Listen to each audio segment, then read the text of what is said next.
ಚಪಾತಿ, ಪೂರಿ, ದೋಸೆ ಜೊತೆ ಸಖತ್ ಟೇಸ್ಟ್ ಕೊಡುವಂತಹ ಸೋಯಾ ಮಸಾಲ ರೆಸಿಪಿಯನ್ನು ಇವತ್ತು ನಿಮ್ಮ ಜೊತೆ ಶೇರ್ ಮಾಡ್ತಾ ಇದ್ದೇನೆ.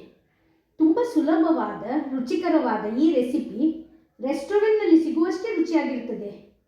ಹೆಲ್ದಿಯಾದ ಪ್ರೋಟೀನ್ಯುಕ್ತವಾದ ಈ ಸೋಯಾ ನಾವು ನಮ್ಮ ದಿನನಿತ್ಯದ ಆಹಾರದಲ್ಲಿ ನಿಯಮಿತವಾಗಿ ಬಳಸಿಕೊಳ್ಳಬಹುದು. ಬನ್ನಿ ರುಚಿಕರವಾದ ರೆಸ್ಟೋರೆಂಟ್ ಸ್ಟೈಲ್ನ ಈ ಸೋಯಾ ಮಸಾಲ ಮನೆಯಲ್ಲೇ ಹೇಗೆ ಮಾಡೋದಂತ ನೋಡೋಣ. ನಮಸ್ತೆ ಸ್ನೇಹಿತರೆ, ನಿಧಿ ಅಡುಗೆಗೆ ನಿಮಗೆಲ್ಲರಿಗೂ ಸ್ವಾಗತ. ಹಾಗೆ ರೆಸಿಪಿ ವಿಡಿಯೋ ಇಷ್ಟವಾದರೆ ವಿಡಿಯೋಕ್ಕೆ ಲೈಕ್ ಕೊಡುವುದರ ಜೊತೆಗೆ ಚಾನಲನ್ನು ಸಬ್ಸ್ಕ್ರೈಬ್ ಮಾಡಿ. ಇಲ್ಲಿ ನಾನು 300 ಗ್ರಾಮಷ್ಟು ಮೀಡಿಯಂ ಸೈಜ್ನ ಸೋಯಾ ಚಂಕ್ಸನ್ನು ಈ ರೆಸಿಪಿಗೆ ಬಳಸಿಕೊಳ್ತಾ ಇದ್ದೇನೆ. ಇದಕ್ಕೆ ಮೀಲ್ ಮೇಕರ್ ಅಂತ ಸಹ ಕರೀತಾರೆ. ಇದನ್ನಿಲ್ಲಿ ಒಂದು ಪಾತ್ರೆಯಲ್ಲಿ ಸೇರಿಸಿದ್ದೇನೆ. ಈಗ ಈ ಚಂಕ್ಸ್ ಮುಳುಗುವಷ್ಟು ಬಿಸಿ ನೀರನ್ನು ಸೇರಿಸಬೇಕು. ಮಿಕ್ಸ್ ಮಾಡಿ ಇದನ್ನು ಒಂದು 10 ನಿಮಿಷ ನಾವು ಮುಚ್ಚಿಡಬೇಕು. ಈ ರೀತಿ ಬಿಸಿ ನೀರಲ್ಲಿ ಹಾಕುವುದರಿಂದ ಚಂಕ್ಸ್ ಇದೆಯಲ್ಲ ಮೆತ್ತಗಾಗ್ತದೆ ಹಾಗೂ ಉಬ್ಬಿ ಬರ್ತದೆ. ಸೈಜಲ್ಲಿ ಕೂಡ ಸ್ವಲ್ಪ ದೊಡ್ಡದಾಗಿ ಬರ್ತದೆ. ನೆಕ್ಸ್ಟ್ ಈಗ ಕೆಲವು ಇಡೀ ಗರಂ ಮಸಾಲೆಯನ್ನು ಇಲ್ಲಿ ಪ್ಲೇಟಲ್ಲಿ ಇಟ್ಟಿದ್ದೇನೆ. ಇದನ್ನು ಪೌಡ್ರ್ ಮಾಡಬೇಕು. 2 ದಾಲ್ಚೀನಿ, 15 ಕಾಳು ಮೆಣಸು, ಅರ್ಧ ಜಾವೇತ್ರಿ, 1 ಸ್ಟಾರ್ ಆ್ಯನಿಸ್, 4 ಲವಂಗ ಹಾಗೂ ಒಂದು ಅರ್ಧ ಸ್ಪೂನಷ್ಟು ಸೋಂಪು ಕಾಳನ್ನು ತೆಗೆದುಕೊಂಡಿದ್ದೇನೆ. ಇದನ್ನು ಮಿಕ್ಸಿ ಜಾರಲ್ಲಿ ಸೇರಿಸಿ ಪೌಡ್ರ್ ಮಾಡುವ.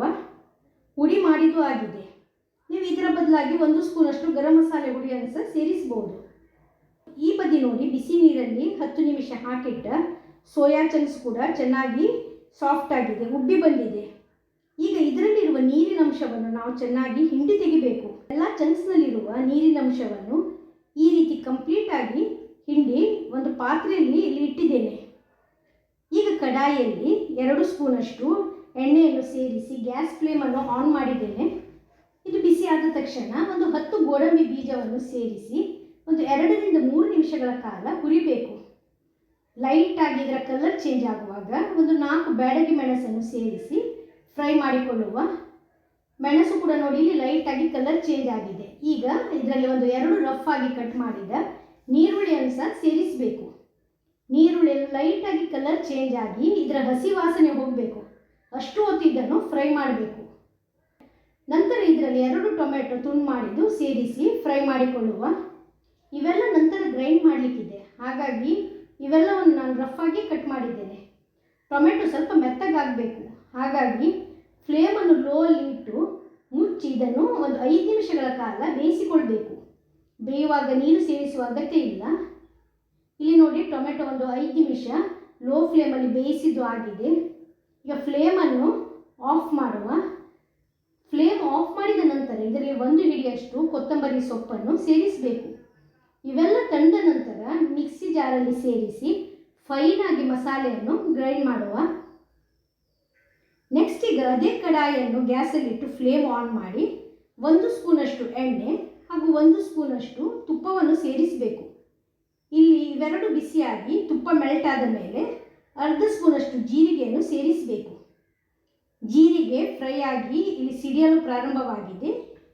ಈಗ ಇದರಲ್ಲಿ ಆಗಲೇ ರುಬ್ಬಿಟ್ಟ ನೀರುಳ್ಳಿ, ಟೊಮೆಟೊ, ಗೇರು ಬೀಜದ ಮಸಾಲೆಯನ್ನು ಸೇರಿಸಿ ಫ್ರೈ ಮಾಡುವ. 2 ಕಪ್ ನೀರನ್ನು ಸೇರಿಸುವ. ಗ್ರೈಂಡ್ ಮಾಡಿದ ಮಿಕ್ಸಿ ಜಾರಲ್ಲೇ 2 ಕಪ್ ನೀರನ್ನು ಸೇರಿಸಿ ಅದನ್ನೇ ಸೇರಿಸಿದ್ದೇನೆ. ಜೊತೆಗೆ ಇಡೀ ಗರಂ ಮಸಾಲೆ ಹುಡಿ ಮಾಡಿದ್ದಿದೆಯಲ್ಲ, ಅದನ್ನು ಸಹ ಸೇರಿಸಬೇಕು. ಎಲ್ಲವನ್ನು ಮಿಕ್ಸ್ ಮಾಡುವ. 1 ದೊಡ್ಡ ಸ್ಪೂನಷ್ಟು ಸಾಂಬಾರು ಹುಡಿಯನ್ನು ಸಹ ಸೇರಿಸುವ ಹಾಗೂ 1/4 ಸ್ಪೂನಷ್ಟು ಅರಶಿನ ಹುಡಿಯನ್ನು ಸಹ ಸೇರಿಸಬೇಕು. ನೀವು ಮನೆಯಲ್ಲಿ ಮಾಡಿದ ಸಾಂಬಾರು ಹುಡಿ ಅಥವಾ ಮಾರ್ಕೆಟಲ್ಲಿ ಸಿಗುವ ಯಾವುದೇ ಬ್ರ್ಯಾಂಡಿನ ಹುಡಿಯನ್ನು ಸೇರಿಸಬಹುದು.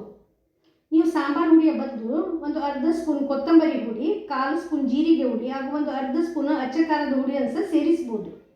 ಎಲ್ಲವನ್ನು ಮಿಕ್ಸ್ ಮಾಡುವ. ಹುಡಿ ಗಂಟಿಲ್ಲದೆ ಈ ರೀತಿ ಮಸಾಲೆ ಜೊತೆಗೆ ಬೆರೆತ ನಂತರ ರುಚಿಗೆ ಉಪ್ಪನ್ನು ಸೇರಿಸಬೇಕು. ಉಪ್ಪು ಸೇರಿಸಿ ಚೆನ್ನಾಗಿ ಮಿಕ್ಸ್ ಮಾಡಬೇಕು ಹಾಗೂ ಇದನ್ನು ಕುದಿಸಿಕೊಳ್ಬೇಕು. ಇದನ್ನು ಒಂದು 5 ನಿಮಿಷ ಮುಚ್ಚಿ ಮೀಡಿಯಂ ಫ್ಲೇಮಲ್ಲಿ ಕುದಿಸುವ.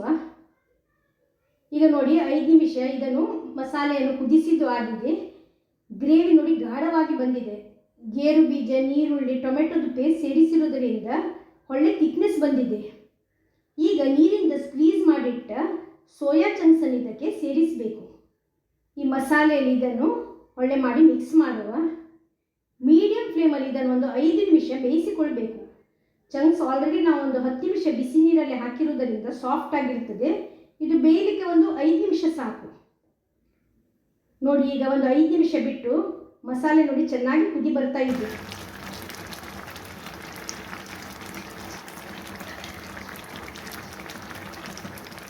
ಇಷ್ಟು ಕುದಿ ಬಂದರೆ ಸಾಕು.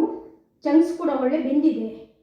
ಇಷ್ಟಾಗುವಾಗ ಗ್ಯಾಸ್ ಫ್ಲೇಮನ್ನು ಆಫ್ ಮಾಡುವ ಹಾಗೂ ಸರ್ವಿಂಗ್ ವೆಸಲಲ್ಲಿ ಇದನ್ನು ಸೇರಿಸುವ.